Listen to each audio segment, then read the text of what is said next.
ప్రభునందు ప్రియమైన సోదరి సోదరులారా, దేవుని మహాకృపను బట్టి మరొకసారి మీతో కూడా కలిసి చక్కని సహవాసం చేయడానికి ప్రభు నాకు ఇచ్చిన అవకాశాన్ని బట్టి మొదట దేవునికి స్తోత్రాలు చెల్లిస్తున్నాను. ప్రియులారా, మనం చదువుకున్న ఈ లేఖన భాగం యెహెజ్కేలు గ్రంథం. యెహెజ్కేలు గ్రంథం అనేది ప్రవచన గ్రంథం, దైవ ప్రత్యక్షతలు కలిగిన గ్రంథం. యెహెజ్కేలు యొక్క అనుభవాలు, యెహెజ్కేలు యొక్క మరి సేవా విధానాలు అన్నీ కూడా ఈ గ్రంథంలో మనం గమనిస్తాం. పెద్ద ప్రవక్తలలో ఒక ప్రవక్త యెహెజ్కేలు. యెహెజ్కేలు చెరలో ఉన్న ప్రవక్త. చెరకు ముందున్న ప్రవక్తలు ఉన్నారు, చెర తర్వాత ప్రవక్తలు ఉన్నారు, చెరలో కొంతమంది ప్రవక్తలు ఉన్నారు. చెరలో ఉన్న ప్రవక్త యెహెజ్కేలు, దానియేలు. చెరలో ఉన్న ప్రవక్తలు వారు. యెహెజ్కేలు ఈ ప్రవచన గ్రంథాన్ని మరి ఎంతో తేటగా, స్పష్టంగా మరుగైన సంగతులు, ప్రపంచ భవిష్యత్తును గూర్చిన సంగతులు తేటగా వివరించి వ్రాశాడు. ఈ గ్రంథము చాలా శ్రేష్టమైంది. మంచి ఆత్మీయమైన సందేశాలు ఈ గ్రంథంలో మనకు దొరుకుతాయి. అయితే 48 అధ్యాయాలు ఉన్నాయి ఈ గ్రంథంలో.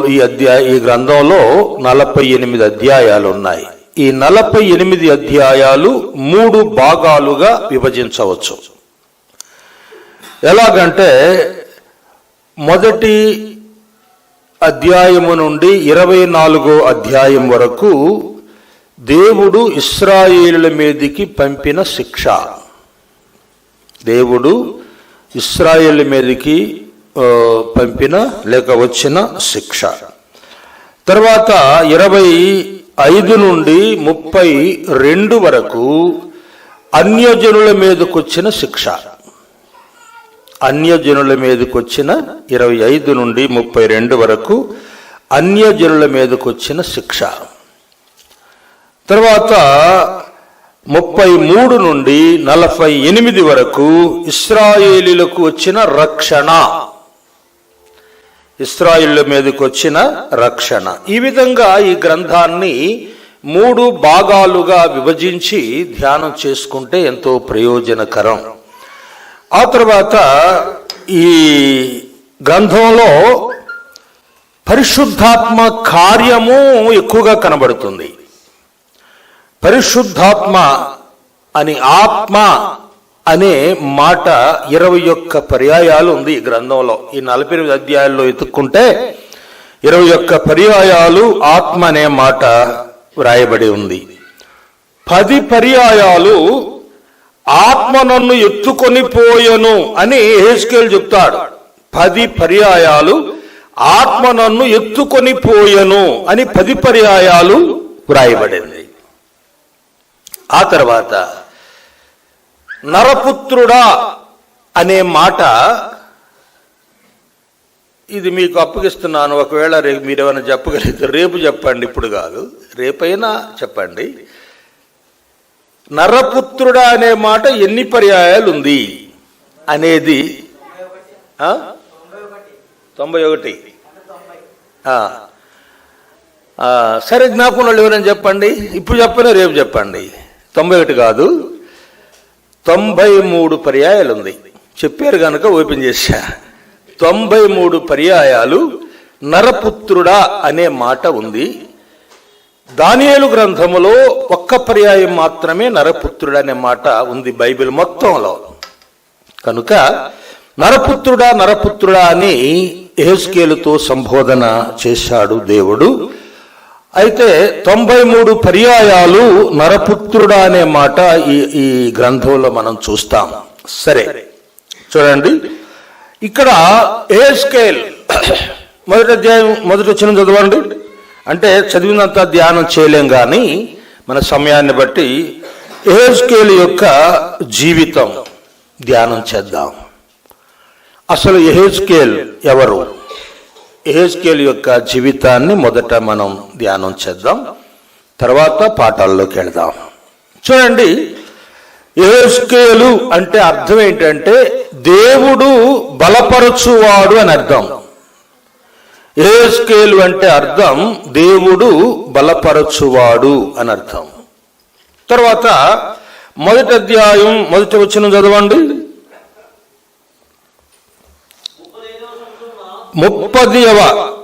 30వ సంవత్సరము 4వ నెల 5వ దినమున నేను కెబారు నది ప్రదేశమున చెరలోని వారి మధ్య కాపురముంటిని. యెహెజ్కేలు అంటున్నాడు, నేను కెబారు నది ప్రదేశమున చెరలోని వారి మధ్య కాపురమున్నాను అన్నాడు. ఎప్పుడు చెప్పాడు? 30వ సంవత్సరము 4వ నెల 5వ దినమున అన్నాడు. ఏమిటి 30వ సంవత్సరం అంటే? ఈ 30వ సంవత్సరం అనేది యెహెజ్కేలు యొక్క వయస్సు. యెహెజ్కేలు యొక్క వయస్సు అంటే యెహెజ్కేలు యవనస్తుడు, 30 సంవత్సరాల యవనస్తుడు.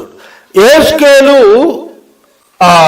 ఏ వయస్సులో చెరపట్టబడి చెరలోకి వెళ్ళాడు అంటే, యెహోయాకీను చెరపట్టబడినప్పుడు యెహెజ్కేలు కూడా చెరపట్టబడి చెరలోకి వెళ్ళాడు. నెబుకద్నెజరు, కల్దీయ చక్రవర్తి అయిన నెబుకద్నెజరు 3 పర్యాయాలు యెరూషలేం మీద దాడి చేశాడు, దండయాత్ర చేశాడు. 3 పర్యాయాలు దాడి చేసి 3 పర్యాయాలుగా ఆ యూదులను చెరపట్టుకొని వెళ్ళాడు. 3వసారి యెహోయాకీను కాలములో అసలు యెరూషలేమునంతా ధ్వంసం చేసి తగలబెట్టి అసలు ఏమి లేకుండా పాడు చేశాడు. యెహోయాకీనును కూడా చెరలోనికి తీసుకెళ్ళాడు. అప్పుడు యెహెజ్కేలు కూడా చెరలోకి వెళ్ళాడు. అప్పుడు యెహెజ్కేలు వయస్సు ఎంత అంటే 25 సంవత్సరాలు. కావాలి చదవండి, అక్కడే 2వ వచనం చదవయ్యా. యెహోయాకీను చెరపట్టబడిన 5వ సంవత్సరము ఆ నెలలో 5వ దినమున కల్దీల దేశమందున్న కెబారు నది ప్రదేశమున యెహోవా వాక్కు బూజీ కుమారుడును యాజకుడు యెహెజ్కేలునకు ప్రత్యక్షము కాగా. చూడండి, చాలయ్యా. యెహోయాకీను చెరపట్టబడిన 5వ సంవత్సరమున నాకు కెబారు నది ప్రదేశమున దేవుని దర్శనం కలిగింది అని రాస్తున్నాడు. ఇప్పుడు యెహోయాకీను చెరపట్టబడిన 5వ సంవత్సరాన అన్నాడు. మొదటి వచనములు ఏమన్నాడు? 30వ సంవత్సరం అన్నాడు. మరి 30లో 5 తీసేస్తే 25 సంవత్సరాల వయస్సులో ఆయన చెరపట్టబడ్డాడు. చెరపట్టబడిన 5 సంవత్సరాల తర్వాత కెబారు నది ప్రదేశమున యెహెజ్కేలునకు దర్శనం కలిగింది. దాని అర్థం అది. అలాగైతే 30వ సంవత్సరమున యెహెజ్కేలునకు దర్శనం కలిగినట్లుగా ఇక్కడ చూస్తున్నాం. సరే, చెరలో ఉన్న ప్రవక్త అని మనకి ఇప్పుడు అర్థమైంది. ఆ తర్వాత 3వ వచనంలో ఏమన్నాడో చూడండి. 5వ దినమున కల్దీల దేశమందున కెబారు నది ప్రదేశమున యెహోవా వాక్కు బూజీ కుమారుడును యాజకుడునకు యెహెజ్కేలునకు ప్రత్యక్షము కాగా అన్నాడు. యెహెజ్కేలు ఎవరు? అది యెహెజ్కేలు ఎవరట? యాజకుడు. యెహెజ్కేలు యాజక కుటుంబానికి చెందినవాడు, యాజక వంశములో ఉన్నవాడు, యాజకుడు. యెహెజ్కేలు యాజకుడు, యాజక సేవ చేయువాడు, యాజక వంశానికి చెందినవాడు, యాజక కుటుంబానికి చెందినవాడు. యాజకుడు అంటే ఎవరు?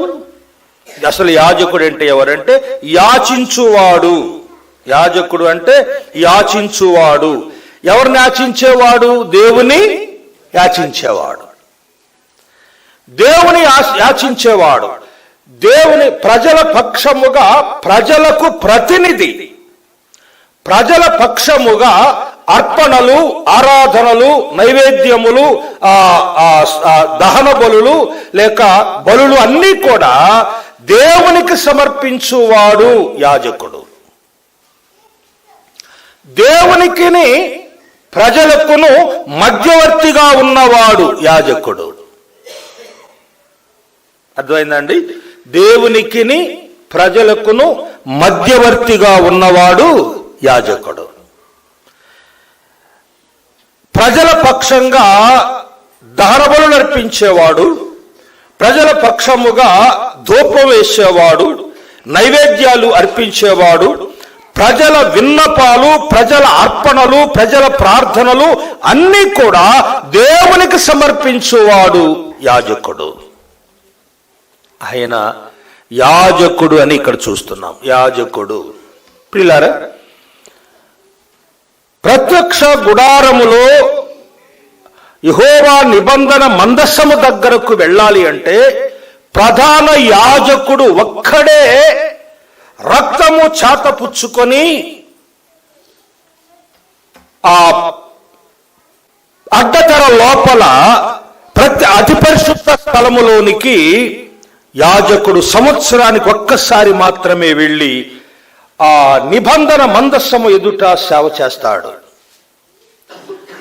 దేవుని సన్నిధిలోనికి వెళ్ళువాడు ఆ అర్హుడు, ఆ యొక్క మరి ఆ అర్హత కలిగిన వాడు యాజకుడు ఒక్కడే, ప్రధాన యాజకుడు ఒక్కడే.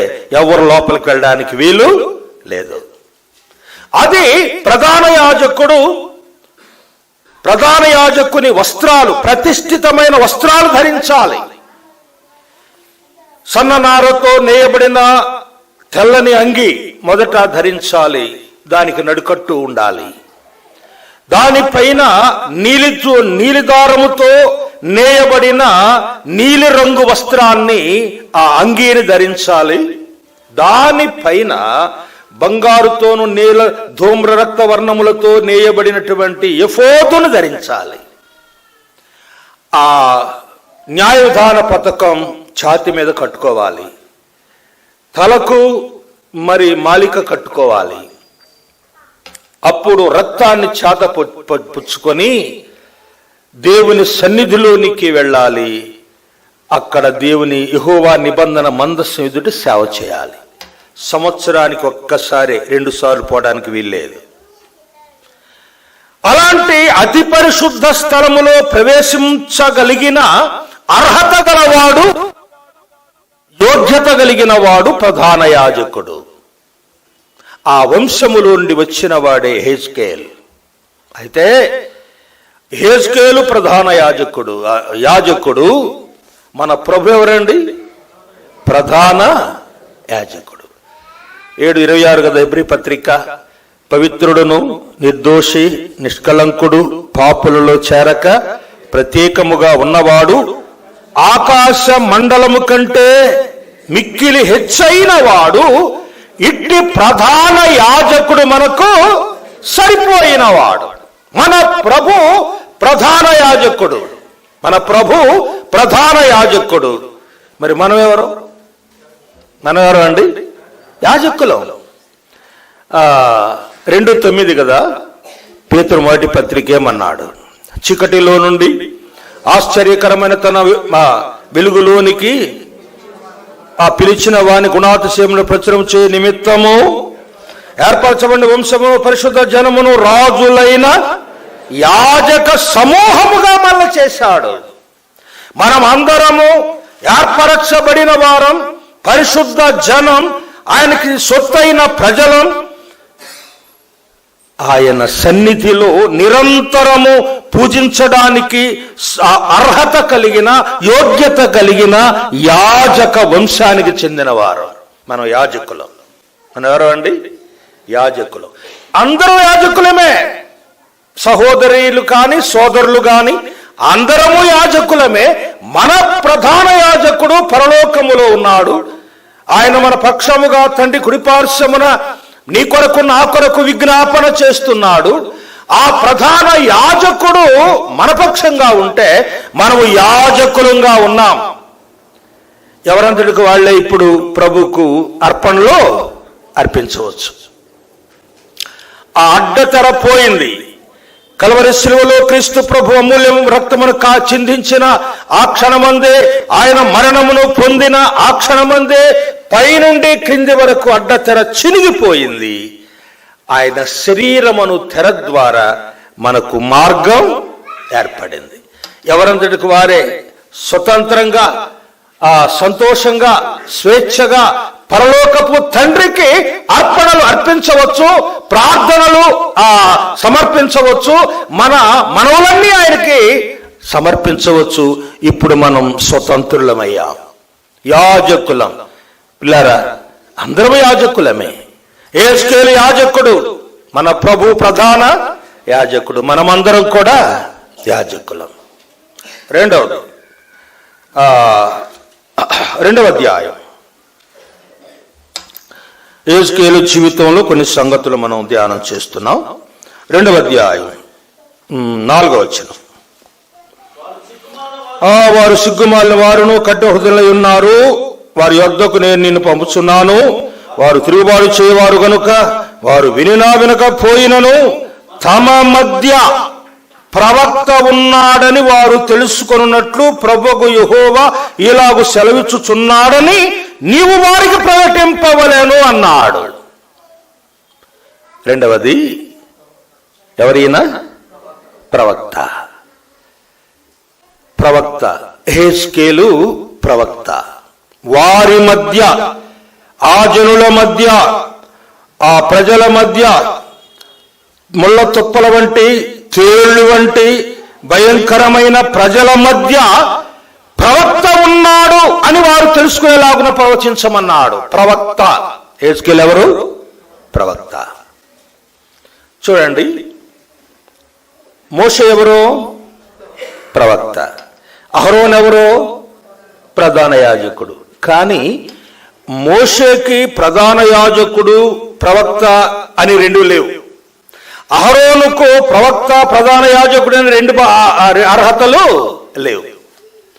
ప్రవక్తలు వేరు, యాజకులు వేరు. ప్రవక్తలు వేరు, యాజకులు వేరు. అయితే యెహెజ్కేలు ప్రవక్త, యాజకుడు. మన ప్రభు ఎవరు? ప్రవక్త కాదు. లూకా సువార్త 24 చూడండి. ఆయన ప్రవక్త, రైట్, శక్తి గల ప్రవక్త, మాటల యందును కార్యముల యందును. 19 వచనం చదవయా. 24:19. ఆయన ఏమని వారిని అడిగినప్పుడు వారు నజరేయుడైన యేసును గురించిన సంగతులే ఆయన దేవుని ఎదుటను ప్రజలందరి ఎదుటను క్రియలోను వాక్యములోను శక్తి గల ప్రవక్త అయి ఉండెను. మన ప్రభు ప్రవక్త కాదు, శక్తి గల, క్రియలయందు వాక్యములోను ఆయన శక్తి గల ప్రవక్త అయి ఉండెను. శక్తి గల ప్రవక్త, ఆయన మించిన ప్రవక్త మరొకరు లేరు.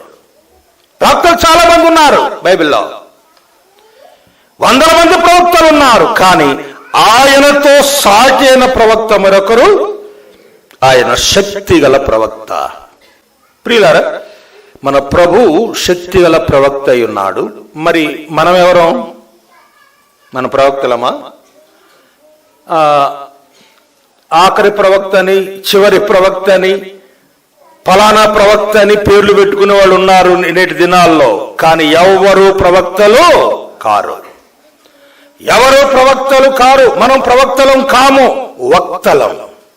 మనం ఎవరు అండి? వక్తలం. సోదరీలు కానీ, సోదరుల మధ్య ప్రవచిస్తున్నారు, ప్రకటిస్తున్నారు, వారు వక్తలే. సేవకులు లోకములో స్వార్థ ప్రకటిస్తున్నారు, సంఘాల్లో వాక్యంలో ప్రకటిస్తున్నారు, పరిశుద్ధుల మధ్య బోధలు ప్రకటిస్తున్నారు. అయితే వక్తలు మాత్రమే.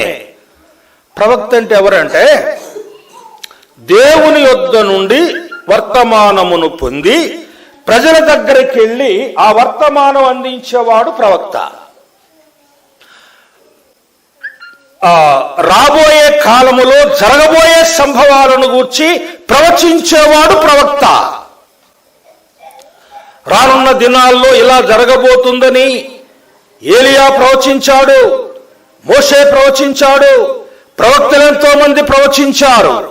వారు రాబోయే కాలములో జరగబోయే సంగతులను ప్రపంచ భవిష్యత్తును గూర్చి బోధించిన వారు, ప్రకటించిన వారు, వారు ప్రవక్తలు. మనం ఉన్న సంగతులు చదివి బోధిస్తున్నాం. మనం వక్తలు మాత్రమే, ప్రవక్తలు మాత్రము కాము. కానీ ఈ యొక్క ధన్యత, భాగ్యం అనేది ప్రభు మనకు అనుగ్రహించాడు. మన ప్రభు శక్తి గల ప్రవక్త, మనం వక్తలం మాత్రమే. మూడవది 4వ అధ్యాయం, యెహెజ్కేలు గ్రంథం 4వ అధ్యాయం 14వ వచనం. అందుకు అయ్యో ప్రభువా యెహోవా, నేనెన్నడూను అపవిత్రత నొందిన వాడను కానే. బాల్యము నుండి నేటి వరకు చచ్చిన దాన్ని నేను, మృగములు చీల్చిన దాన్ని నేను తినిన వాడను కానే. నిషిద్ధమైన మాంసము నా నోట ఎన్నడూ పడలేదే అని నేను అన్నాను అంటున్నాడు. యెహెజ్కేలు అంటున్నాడు. యెహెజ్కేలుతో దేవుడు అంటున్నాడు, మనుషుల మలంతో రొట్టెలు కాల్చుకొని తినమన్నాడు. గుండెలు పగిలిన యెహెజ్కేలుకి. మనుషుల మలంతో రొట్టెలు కాల్చుకొని తినంటే గుండెలు పగిలిపోయినాయి. అయ్యయ్యో, అయ్యో దేవా యెహోవా ప్రభువా, నేనెన్నడూ అపవిత్రత నొందిన వాడను కానే బాల్యము నుండి నేటి వరకు.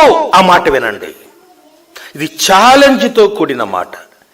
బాల్యము నుండి నేటి వరకు చచ్చిన దానినైనను, మృగములు చీల్చిన దానినైనను నేనెన్నడూ తినలేదు.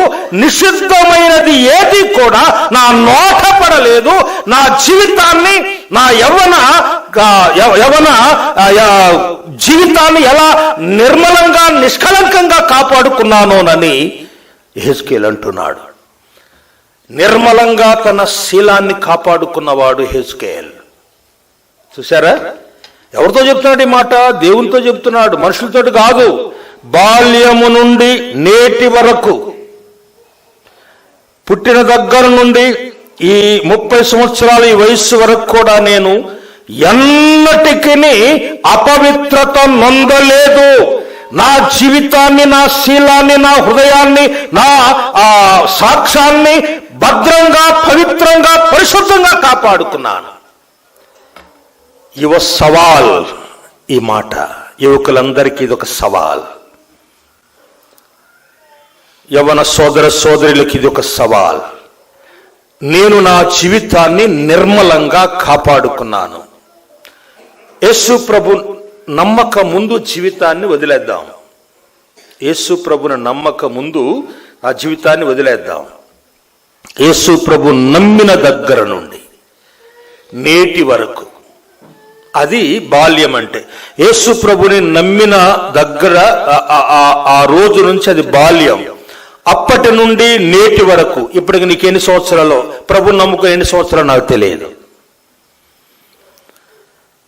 నాకు 45 సంవత్సరాలు. యేసు ప్రభుని నమ్ముకుని 45 సంవత్సరాలు నేను. మీరు ఎంతకాలం నమ్ముకున్నారో నాకు తెలియదు. కానీ యేసు ప్రభుని నమ్మింది మొదలుకొని నేటి వరకు గుండె మీద చేసుకొని చెప్పగలవా? ప్రభువా, నేనెన్నడూ అపవిత్రత నొందలేదు. నా సాక్ష్యాన్ని నేను పోగొట్టుకోలేదు. నా జీవితాన్ని నేను పోగొట్టుకోలేదు. నా జీవితాన్ని పవిత్రంగా నేను కాపాడుకున్నానని గుండె మీద చేసుకొని చెప్పగలమా ఈ మాట?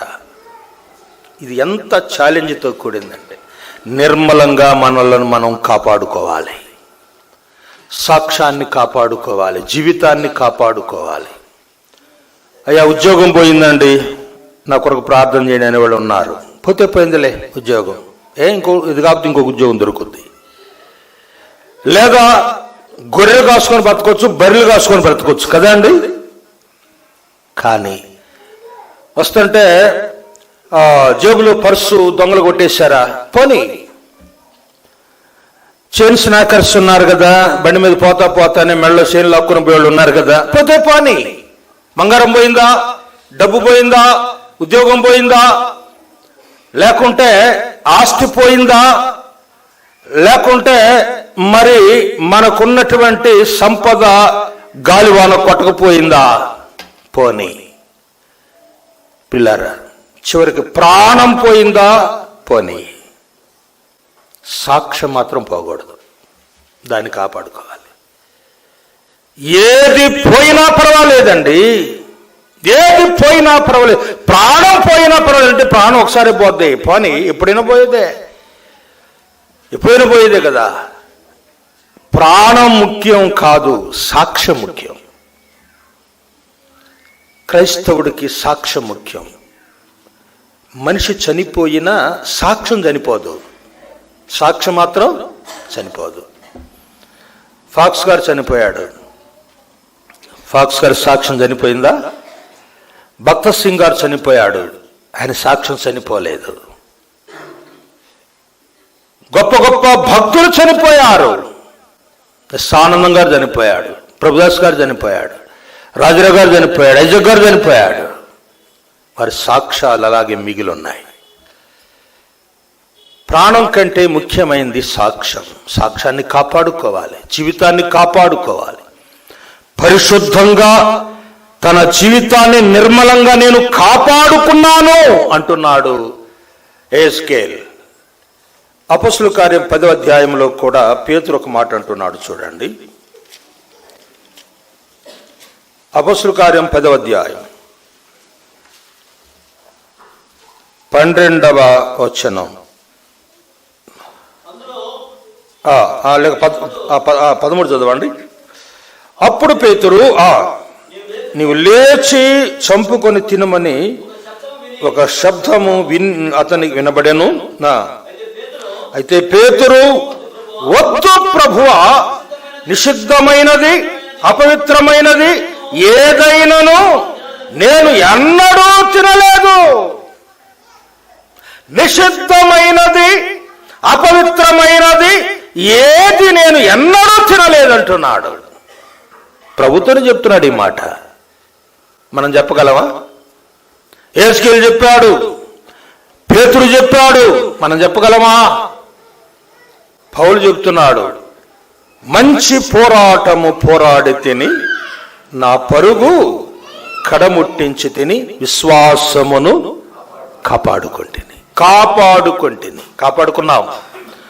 ఎహెజ్కేలు తన జీవితాన్ని పరిశుద్ధంగా కాపాడుకున్నాడు.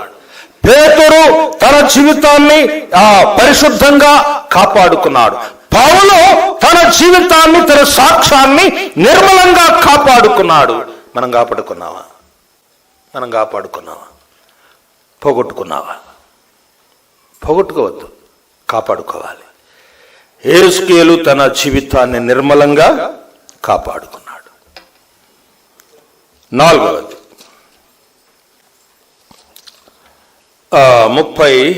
33వ అధ్యాయం, ఎహెజ్కేలు గ్రంథం 33వ అధ్యాయము 32వ వచనం చదవండి.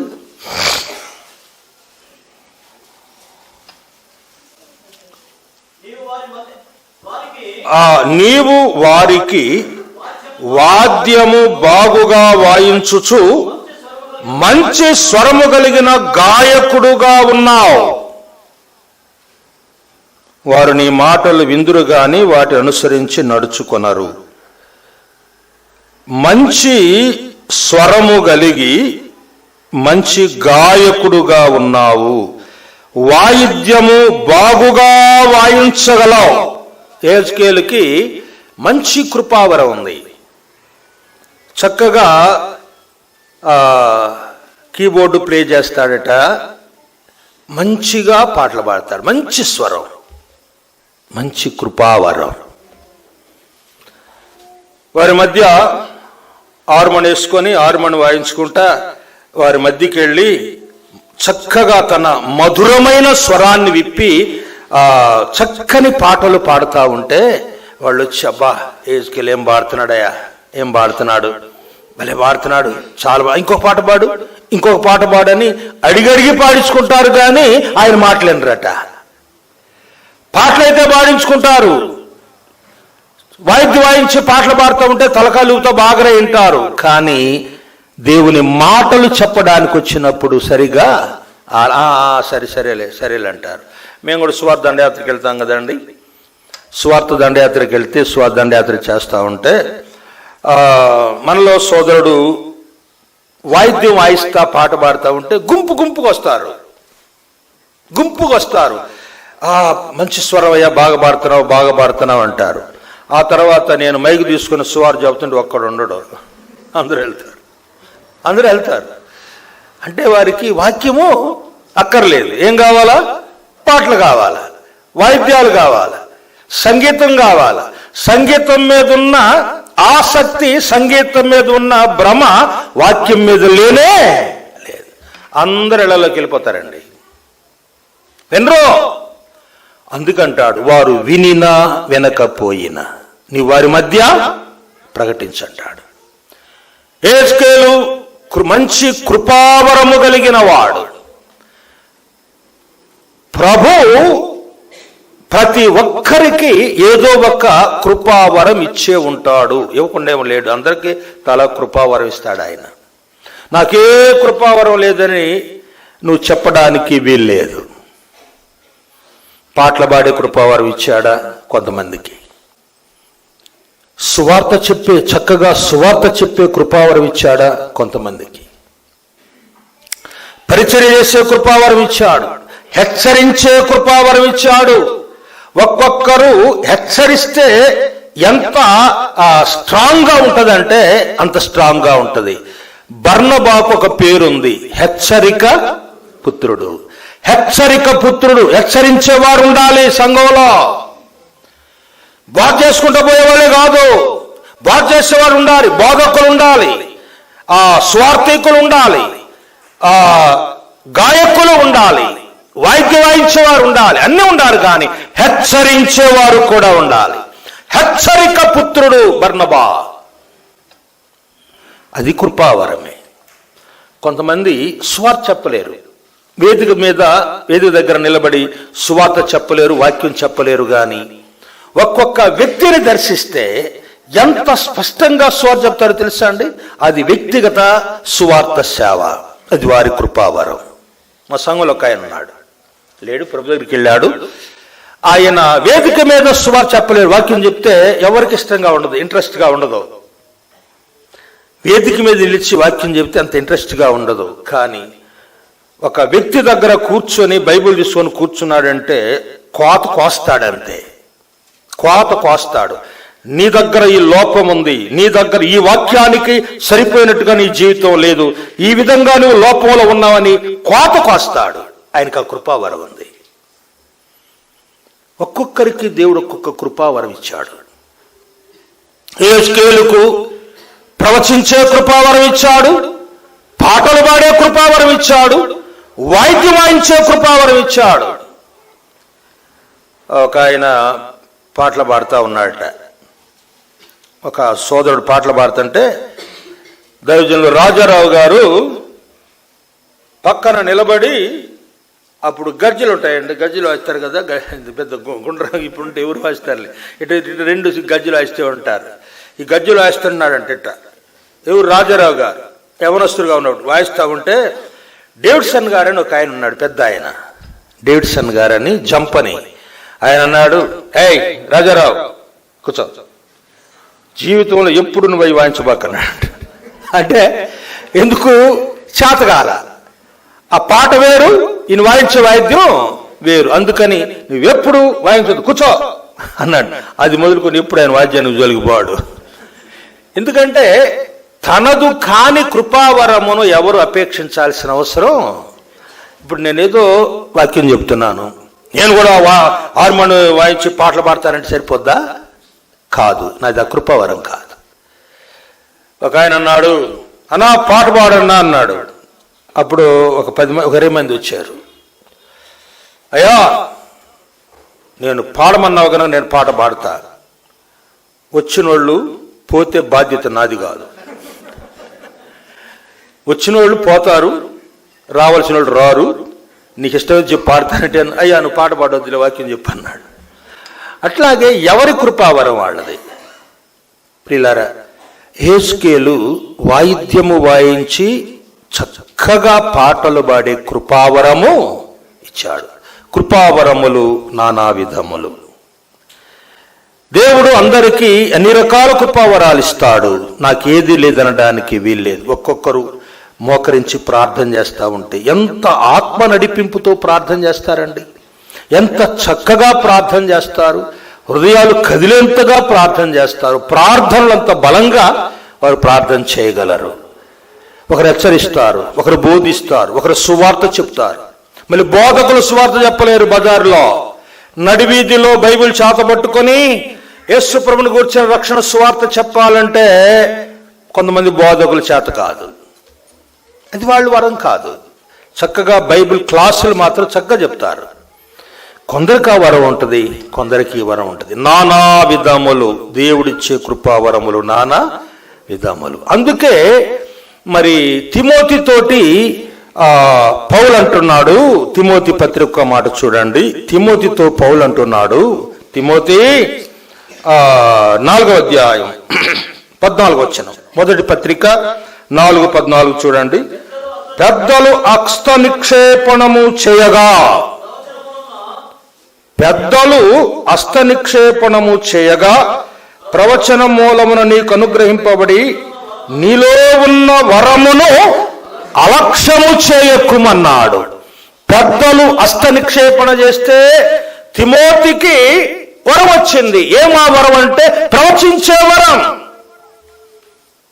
పెద్దలు హస్త నిక్షేపణ చేస్తే తిమోతికి ప్రవచించే కృపావరం వచ్చింది.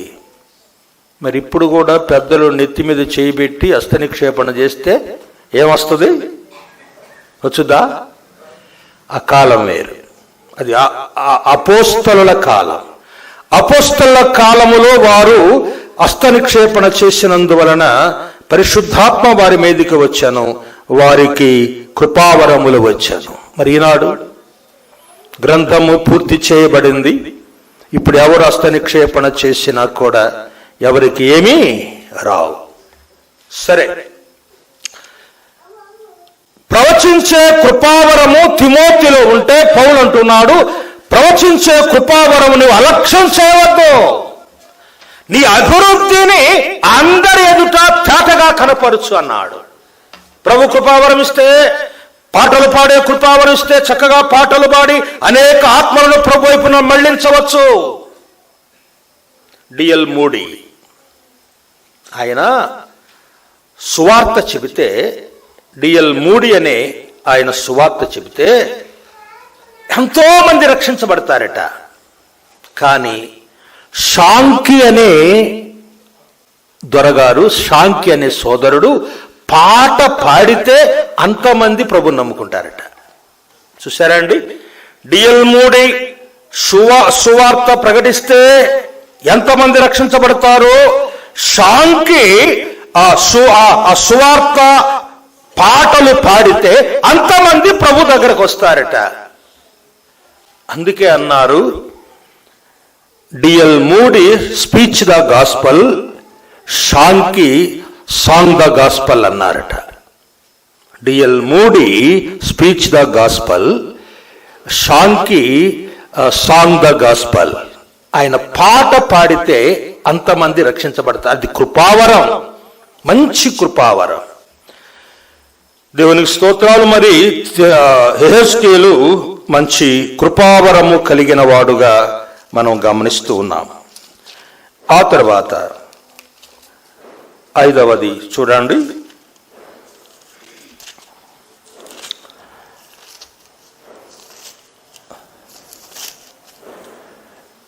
యెహెజ్కేలు ఇశ్రాయేలులకు ఒక సూచనగా వారి మధ్య ఉన్నాడు అనేది మనం గమనిస్తున్నాం. ఒక సూచనగా యెహెజ్కేలు వారి మధ్య ఉన్నాడు.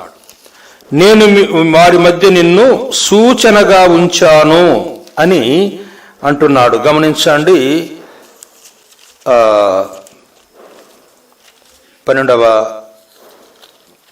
10వ అధ్యాయం చూడండి. మొదటి నుంచి చదువయ్యా. ఇంకా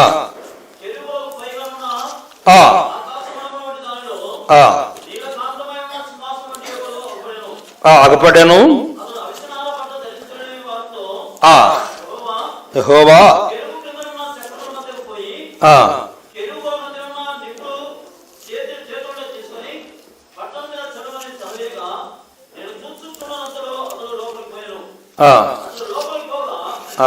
ఉండండి ఒక మాట.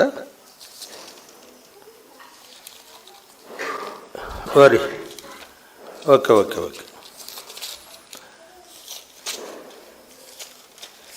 24వ అధ్యాయం 24వ వచనం యెహెజ్కేలు గ్రంథం. అంటే నేను పొరపాటుగా వేరే గ్రంథం చెప్తున్నాను. 24వ అధ్యాయం 20. యెహెజ్కేలు మీకు సూచనగా ఉండును అన్నాడు. యెహెజ్కేలు ఇశ్రాయేలుకు యెహెజ్కేలు ఏమై ఉన్నాడట? సూచనగా ఉన్నాడు. అంటే మాదిరిగా ఉన్నాడు.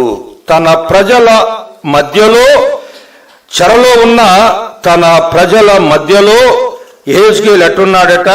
సూచనగా ఉన్నాను అన్నాడు. 12వ అధ్యాయం 6వ వచనం చదవండి. యెహెజ్కేలు గ్రంథం 12వ అధ్యాయం 6వ వచనం ఏమన్నాడు? వారు చూచుండగా రాత్రియందు మూట భుజం మీద పెట్టుకొని నేల కనబడకుండా నీ ముఖం కప్పుకొని దానిని కొనిపొమ్ము. నేను ఇశ్రాయేలీయులకు నిన్ను సూచనగా నిర్ణయించుచుని అన్నాడు. ఇశ్రాయేలీయులకు నేను నిన్ను సూచనగా నిర్ణయించానంటే వారికి మాదిరిగా, మోడల్గా వారి మధ్య నేను నిన్ను ఉంచాను. మోడల్, మాదిరి.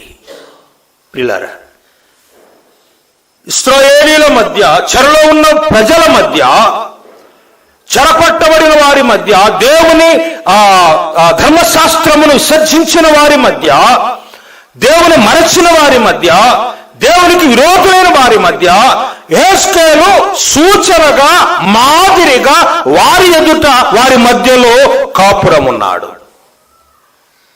మనం ఎవరి మధ్యలో కాపురం ఉన్నామండి? మనం ఎవరి మధ్యలో కాపురం ఉన్నాం? ఎవరి మధ్యలో అంటే దైవ భయము లేని వారి మధ్యలో, దేవునికి విరోధమైన వారి మధ్యలో, దేవుని మీద తిరుగుబాటు చేయ వారి మధ్యలో మనం కాపురం ఉన్నాం. మా ఇల్లు ఇది. మా ఇంటి చుట్టూ ఉన్న వాళ్ళు ఒక్కళ్ళు ప్రభు నమ్ముకోలే. మా ఇంటి చుట్టూ ఉన్న వారి కోసం మేము ప్రార్థన చేస్తూ ఉంటాం. అందరూ మా బంధువులే, మా సంబంధికులే. వారందరి మధ్యలో మేము ఉన్నాం. మీరు కూడా మీ ఇంటి చుట్టూ కూడా అన్యులు ఉన్నారు. మీ ఇళ్ళ చుట్టూ కూడా అన్యులు ఉన్నారు. మన చుట్టూ అన్యులు ఉన్నారు. మన మందిరం చుట్టూ కూడా అన్యులు ఉన్నారు. మన చుట్టూ ఉన్న వారి మధ్యలో మనం ఎలా ఉండాలి? మాదిరిగా ఉండాలి. మాదిరి జీవితం. మన మధ్యలో ఉన్నవారి, అన్యుల మధ్యలో మనం ఉన్నాం. ప్రభువుని ఎరగని వారి మధ్యలో ఉన్నాం. విరోధుల మధ్యలో మనం ఉన్నాం. కానీ మనం వారికి సూచనగా, అసలు మనమే వారికి సువార్త. మన సువార్త వాళ్ళు చెప్పాల్సిన అక్కర్లా. వాళ్ళ ఇంటికి వెళ్ళి యేసుప్రభు నమ్ముకుండా అంటే నమ్ముకుంటా ఉంటారు. అట్లా కాదు. మన జీవితమే, మన సాక్ష్యమే, మన ప్రవర్తనే వారికి సువార్త. మన మాదిరికరమైన జీవితాలే వారికి సువార్తగా ఉండాలి. యెహెజ్కేలు చూస్తే ఇతడు దైవ సేవకుడు, ఇతడు ప్రవక్త, ఇతడు యాజకుడు, ఇతడు కృపావరము కలిగిన వాడు, దేవుని పక్షముగా జీవించేవాడు, ఏ లోపము లేనివాడు, పరపక్షమందున్నవాడు, నీ మీద నా మీద నేరము మోపకుండా ఉండేలాగున మన జీవితం వారి మధ్య ఉండాలి. ఆర్టీసీ బస్సు రోడ్డును పోతా ఉందనుకోండి. పోతా ఉన్న బస్సు డామ్మును పడిపోయింది. రోడ్డుకు అడ్డంగా పడిపోతే అటు నుంచి వచ్చే బస్సులు ఆగిపోతాయి, ఇటు నుంచి వచ్చే బస్సులు కూడా ఆగిపోతాయి. అంటే అటు నుంచి వచ్చే బస్సుల్ని, ఇటు నుంచి వచ్చే బస్సుల్ని ఆపింది ఎవరు? ఈ అడ్డంగా పడిన ఈ బస్సు. ఆ బస్సు నువ్వు కాకూడదు.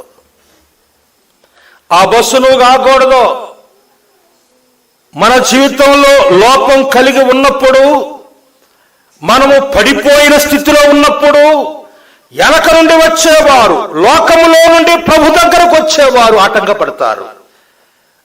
మొన్నటిదాకా ఈయన బైబిల్ వేసుకొని ఊరంతా తిరిగాడు, ఊళ్ళ మీద తిరిగాడు, ఈయన ఈ పరిస్థితి, మనం పోయి ఆడేం చేస్తామని అంటారా లేదా? ఫలానా చూడవు ఎంతో హుషారుగా మందిరానికి వెళ్ళేది, ఏంటి ఆ జీవితం ఏంటి, ఆ మాటలు ఏంటి, ఆ ప్రవర్తన ఏంటి, ఇట్లాగే ఇట్టంటోళ్ళేనా? ఆటంకమైంది. పడిపోయిన జీవితాలు వెనకొచ్చే వారికి ఆటంకం అవుతాయి. యెహెజ్కేలు వారికి మాదిరిగా ఉన్నాడు. తెస్సలోనికలకు రాసిన పత్రికలో ఆ మాట చూడండి. తెస్సలోనికలకు రాసిన మొదటి పత్రిక అపొస్తలుడైన పౌలు వారితో ఏమంటున్నాడు చూడండి. మొదటి అధ్యాయము 6వ వచనం. పరిశుద్ధాత్మలో కలుగు ఆనందముతో గొప్ప ఉపద్రవం ముందు మీరు వాక్యం అంగీకరించి మమ్మును ప్రభువును పోలి నడుచుకుని వారైతిరి. కాబట్టి మాసిదోనియలోను అకయలోను విశ్వాసులందరికీ మీరు మాదిరి అయితిరి. తెస్సలోనికయ సంఘం మోడల్ సంఘం, మాదిరి అయిన సంఘం. చుట్టుప్రక్కల ఉన్న సంఘాలన్నిటికీ తల వంటి సంఘం, తల్లి వంటి సంఘం. అందరూ ఆ సంఘాన్ని చూసి నేర్చుకోవాలి. ఆ సంఘములో క్రమశిక్షణ, ఆ సంఘములో పరిశుద్ధత, ఆ సంఘములో ఆ యోగ్యతలు కలిగిన వారు, సాక్ష్యము కలిగిన సంఘం, మాదిరి అయిన సంఘం, ప్రేమ ఉన్న సంఘం. తెస్సలోనిక సంఘంలో చాలా సంగతులు ఉన్నాయిలేండి. ప్రేమ కలిగిన సంఘం, మాదిరి అయిన సంఘం, శ్రమలను సహించిన సంఘం, సహనము కలిగిన సంఘం. చుట్టుప్రక్కల ఉన్న అకయలో మాసిదోనియలో ఉన్న సంఘాలన్నిటికీ ఈ సంఘం మోడల్, ఒక మాదిరి. సోదరుడా సోదరి, మనం కూడాను మన చుట్టుప్రక్కల ఒక మోడల్గా, ఒక మాదిరిగా ఉంటే మనల్ని బట్టి అనేకులు ప్రభు దగ్గరకు రాబట్టబడవచ్చును. పేతురు రాసిన మొదటి పత్రిక 3వ అధ్యాయం మొదటి నుంచి చదవండి.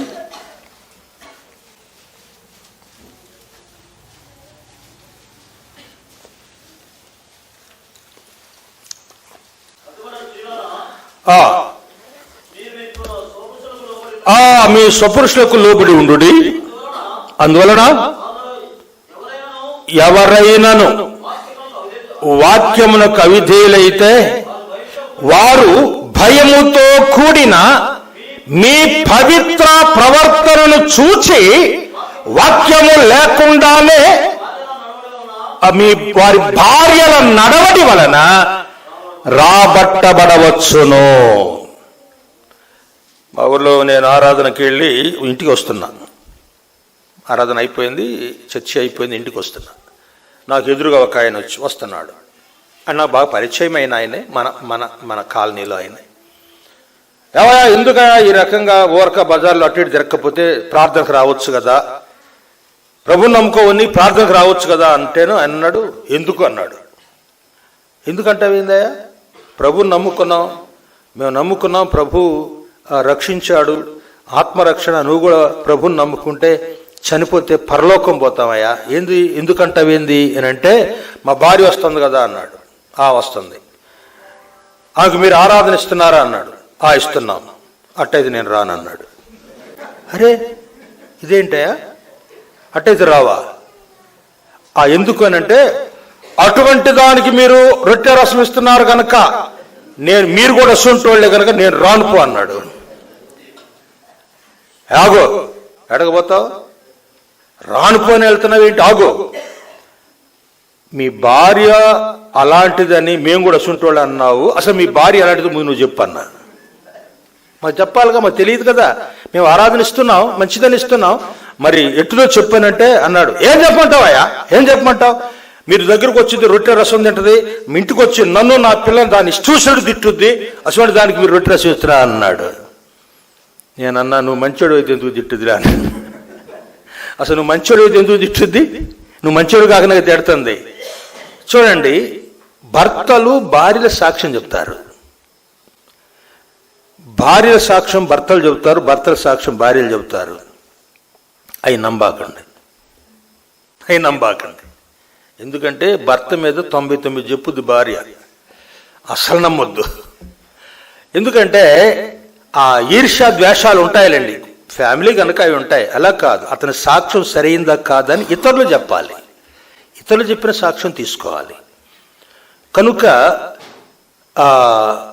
మనల్ని బట్టి భార్యల ప్రవర్తన వలన, యోగ్యమైన ప్రవర్తన, భయముతో కూడిన యోగ్యమైన ప్రవర్తన వలన భర్తలు వాక్యం లేకుండానే రాబట్టబడవచ్చును. వారి పవిత్ర ప్రవర్తన చూసి భర్త తప్పకుండా భార్య యొక్క పవిత్ర ప్రవర్తన చూసి ఏం మాట్లాడలేడు, నోరు మెదపలేడు. కనుక అపొస్తలుల కార్యం 3వ అధ్యాయం 11వ వచనంలో ఒక మాట ఉంది.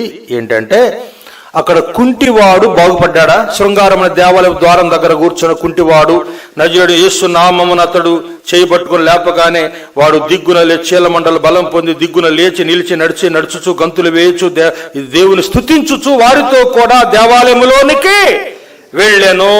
ఇప్పుడు చదివే 11. వాడు పేతురును యోహానును పట్టుకుని ఉండగా ప్రజలందరూ విస్మయం పొందిన వారై సొలొమోను మంటపములోనికి వారి యొద్దకు గుంపులుగా పరిగెత్తుకొని వచ్చిరి. ఎవరు పిలిచారు వాళ్ళని? ఎవరు రమ్మన్నారు వాళ్ళని? ఎవరు ఆహ్వానించారు వాళ్ళని? కుంటివాడు బాగుపడ్డాడు, వాని జీవితం మార్చబడింది. వాడు దిగ్గున లేచి నిలిచి నడిచి గంతులు వేస్తూ దేవుని స్తుతిస్తూ దేవాలయంలోనికి వెళ్ళాడు. వాడి స్థలం మారింది, వాడి భాష మారింది, వాడి ప్రవర్తన మారింది, వాడి సహవాసం మారింది, పరిశుద్ధులతో అపోస్తులతో ఉన్నాడు. ఈ సంగతి విని అనేకులు వాడిని చూచుట కొరకై పరిగెత్తుకొని దేవాలయంలోనికి వచ్చాను. మనం ఇతరులను ఆకర్షించాలి గాని వికర్షించే వారంగా ఉండకూడదు. కనుక మంచి ప్రవర్తన కలిగి మాదిరికరమైన జీవితాలు కలిగి ఉండుట ఆశీర్వాదం. హెజ్కేలు 1 హెజ్కేలు యాజకుడు, 2 ప్రవక్త, 3 తన శీలాన్ని పరిశుద్ధంగా కాపాడుకున్నవాడు, 4 మంచి కృపావరము కలిగి ప్రభుని సేవించినవాడు, 5 ఇశ్రాయేలు అందరికీ అతడు మాదిరిగా ఉన్నవాడు. ఈ మాటలు 5 మాటలు గుర్తుపెట్టుకోండి. దేవుడి మాటలు మనందరి కొరకు దీవించుగాక. ప్రార్థన చేద్దాం.